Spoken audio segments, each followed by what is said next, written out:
Some NHL players, regardless of how good they are at the game of ice hockey, run into a hurdle so big that it cannot be surpassed, regardless of skill or work ethic. Because what if I were to tell you that a first round pick's career would be ended after injuring himself, and get this, from celebrating a goal?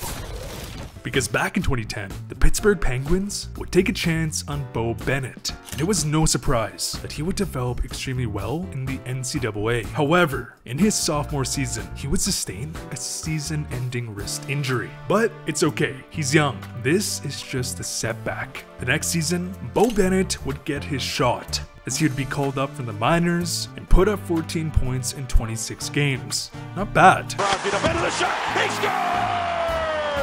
The first National Hockey League goal for Beau Bennett. But the next year, he would have his season ended as he would re-injure his wrist, which required surgery. And the next season, Bennett was fired up, and he was excited to get back on track. Okay, damn. And upon returning from his leg injury, and I can't believe this, Beau Bennett would catch the mumps, but a virus that can make you go from looking like this to this. Beau Bennett could not catch a break, and if you thought it wouldn't get any worse, the next season during the home opener, my God, it would happen. Beau Bennett would tie the game up at 1, where he would then proceed to do a board smash celebration, a classic. And even though it doesn't look like much, Bennett would be out of the lineup once again. But this time, with what was reportedly a shoulder injury from the board smash celebration. Beau Bennett was frustrated, but he did stay positive. And upon returning from his goal celebration injury, Bennett would take a hit from TJ Oshie, where he would re-injure his shoulder, causing another season to be ended. And here's the thing, some injuries, such as the shoulder, back, high ankle sprain, are injuries that linger, even if you take off an entire year to recover. I got a high ankle sprain almost 2 years ago, and I still feel it to this day. Now, I don't play in the NHL, where you have to play a physical game against mutants. So considering that Beau Bennett injured his shoulder, wrist, knees, legs, everything needed not just for hockey but to just walk and function as a human, Beau Bennett went from a promising prospect to a shell of his former self. In fact, after the celebration injury, leading to the much more severe shoulder injury, Bennett would nearly retire. Yet, he would keep pushing, as he would be acquired by the Devils, hoping a new team would give him a chance to change his trajectory. Except, his previous injuries would flare up, where he would be forced to retire from the NHL. But to think that a goal celebration injury spiraled into serious chronic shoulder pain, which led to retirement, is absurd. But hey, at least my man got to win a cup with the Penguins, where he would then hilariously tweet this photo. I respect the hell out of a guy who went through that much adversity in his career, but was somehow able to stay positive and even do a little clowning on himself, as Bennett would miss more games than he played throughout his entire career. But somehow, this doesn't even come close to Sami Salo, as this man has hands down the most absurd NHL career. Because after getting drafted by the Senators and coming over to North America from Finland, Sami Salo sustained every injury you can imagine. Name one.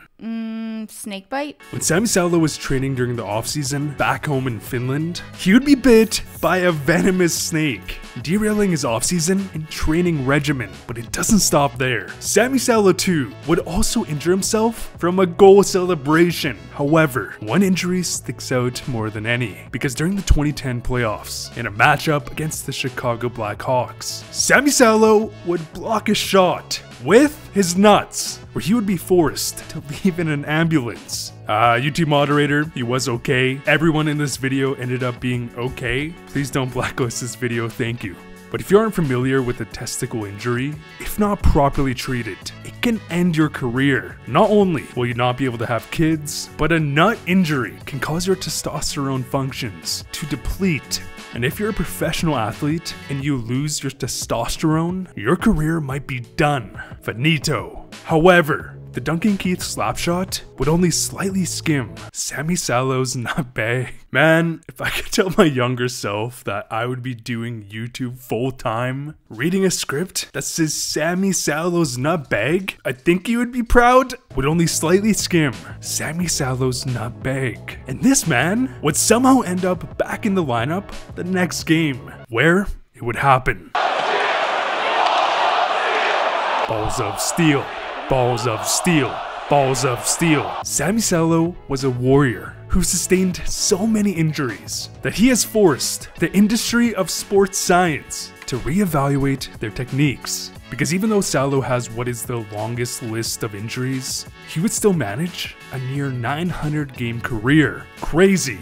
But okay, who's the unluckiest player in terms of team success? On this graphic, we have past and current NHL legends who have never made it to the finals, let alone win a Stanley Cup. Some of the greatest players to ever play the game. Marcel Dion is 6th all-time in scoring. Pat LaFontaine would join the Islanders the season right after they won 4 Stanley Cups in a row. He would proceed to never make a finals. No matter how good you are individually, in the sport of hockey, that is not enough to become a champion. So what if I were to ask you, who in the NHL right now has been to the most Stanley Cup finals? You might go to Sidney Crosby, maybe Patrick Kane, but those guesses would be wrong. That title belongs to Patrick Maroon, the Big Rig, who won 3 Stanley Cups in a row and made it to the finals once again last season. Patrick Maroon surpassed the odds of past NHL legends, Hall of Famers. So with that being said, could you force your way into a cup contending roster? Meet Marian Hossa, because after establishing himself as a premier two-way forward, Any good out there without one. That was easy right there. Look out here. Here's Hossa and a steal there. In front of the goal, Datsuk, Scott! Hossa in and score. Check out this shot.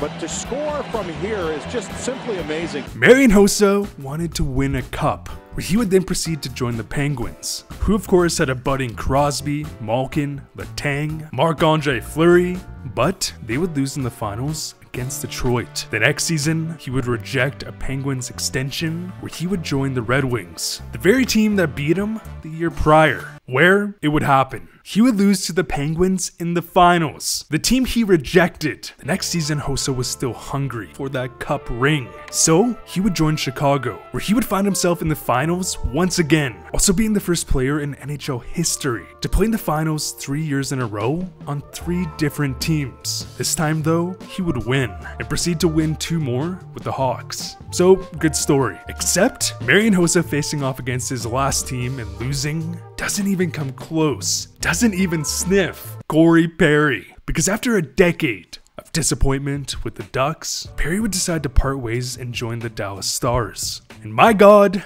they would do it in an underdog fashion. The Dallas Stars would make it to the Stanley Cup Finals, but they would lose to Tampa in 6. The next season, Perry would sign with Montreal, a team that wasn't even projected to make the playoffs, let alone the Stanley Cup Finals. Yet, they would do it in another underdog fashion. Perry would find himself in another Stanley Cup Final, where they would lose to Tampa in Game 5. The next season, Perry was like, screw it, I'll take a massive pay cut and join Tampa. And what do you know? Corey Perry and Tampa would make it all the way to the finals, where they would receive a Cale Makar meat treatment and lose to Colorado in 6. Meaning, Perry somehow topped Marian Hossa's record of making 3 finals appearances in a row on 3 different teams. But in Perry's case, he didn't win. So can you name an unlucky NHL player? Comment down below. And as always, thanks for watching.